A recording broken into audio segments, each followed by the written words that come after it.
안녕하세요. 피토스터디입니다. 열전달 66번 강의입니다. 복사 차폐를 공부하는데요.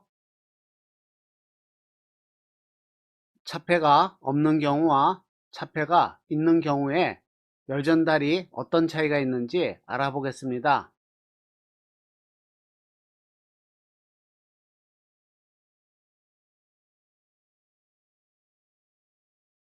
두 표면 사이에서 일어나는 복사량을 줄이기 위해서는 반사율이 높아서 복사를 차단하는 재질을 사이에 놓습니다.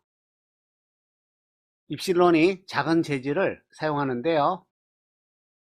이러한 복사 차폐물은 우주선, 내화의복, 보온 시스템 등에서 많이 사용됩니다. 면적이 같은 두 표면 사이의 복사열 전달을 생각해 보겠습니다. 온도는 T1과 T2이고요. 방사율은 입실론 1, 입실론 2입니다. 먼저 차폐가 없는 경우에는 연료는 표면 복사 저항과 공간 복사 저항, 그리고 다시 표면 복사 저항을 더합니다. 그런데 차폐가 있는 경우에는요, 양쪽의 면이 두 개가 나타납니다. 온도는 같다고 보고요. 양쪽의 방사율이 다르다고 놓겠습니다. 그러면 표면 복사 저항이 두 개가 생기고요. 공간 복사 저항도 두 개가 됩니다.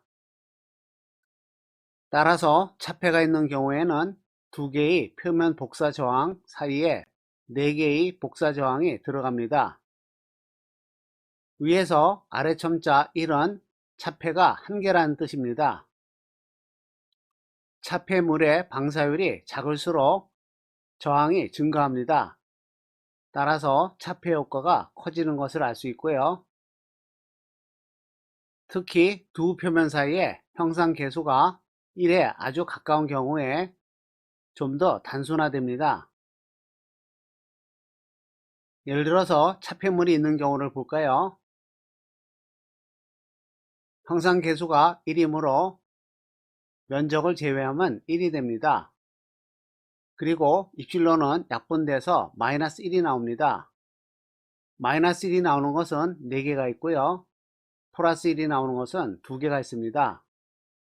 따라서 플러스 1과 마이너스 1은 상쇄되고 2개의 마이너스 1이 남습니다. 따라서 59번에 B식으로 정리되고요. 차폐물이 없을 경우에는 뒤쪽의 가로는 제로가 됩니다.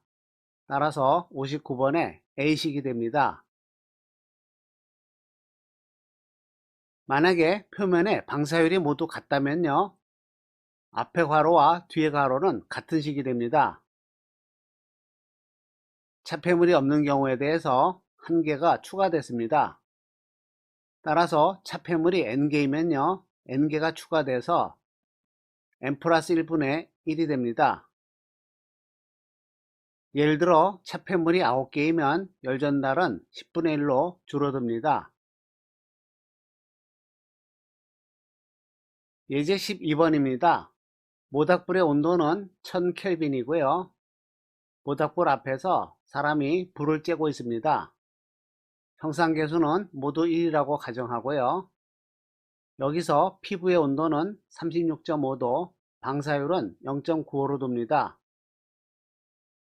바지 천의 방사율은 0.8로 두고요.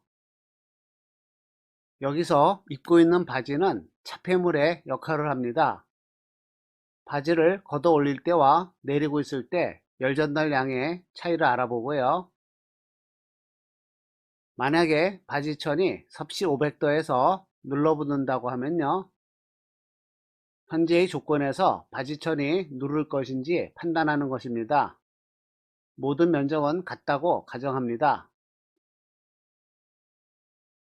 모닥불을 흑채로 가정하고 복사, 차폐에 대한 회로도를 그립니다.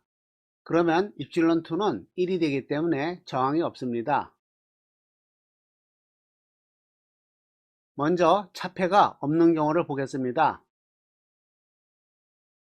표면 복사 저항과 공간 복사 저항, 그리고 블랙바디이므로 복사 저항이 없습니다.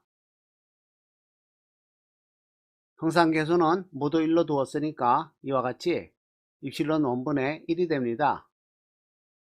차폐가 있는 경우에는요, 양쪽에 표면 복사저항이 있고요, 중간에 공간 복사저항과 표면 복사저항이 있습니다. 간단히 정리한 결과입니다. 따라서 비율을 구하면요, 방사율을 대입하여 0.412가 됩니다. 바지를 내릴 때 41%로 복사량이 줄어듭니다. 그리고 바지천의 온도를 구하려면요, 열회로에서 포텐셜의 차이 EB1과 EB3를 이용합니다. 직렬회로이므로 흐르는 연료는 모든 곳에서 동일합니다. 차폐가 있는 경우에 연료는 1과 2에서 똑같고요, 1과 3에서 똑같습니다. 위식으로부터 비율을 구할 수 있고요, 방사율을 대입해서 계산합니다. 오른쪽은 0.5104이고요, 왼쪽에 온도를 대입합니다. 시그마는 상쇄되었고요, 절대 온도의 4제곱 차이를 계산하게 됩니다. 위식을 풀어서 T3 바지천의 온도는 574도가 됩니다. 따라서 바지천은 눌러붙습니다. 경험적으로 모닥불이나 난로 앞에서 불을 쬐다가 바지를 만져보면요, 생각보다 훨씬 뜨겁습니다. 이것은 바로 복사 차폐에 대해서 경험한 것입니다. 중간에 놓여있는 차폐물의 온도는 온도가 높은 쪽으로 치우치게 되는데요, 위식의 경우에 이러한 등가 열회로를 이용하지 않고요, 온도의 4제곱의 평균의 4분의 1 제곱을 구하면 842켈빈이 됩니다. 앞에서 구한 것과 거의 비슷하네요. 열전달 66번 강의입니다. 시청해 주셔서 감사합니다.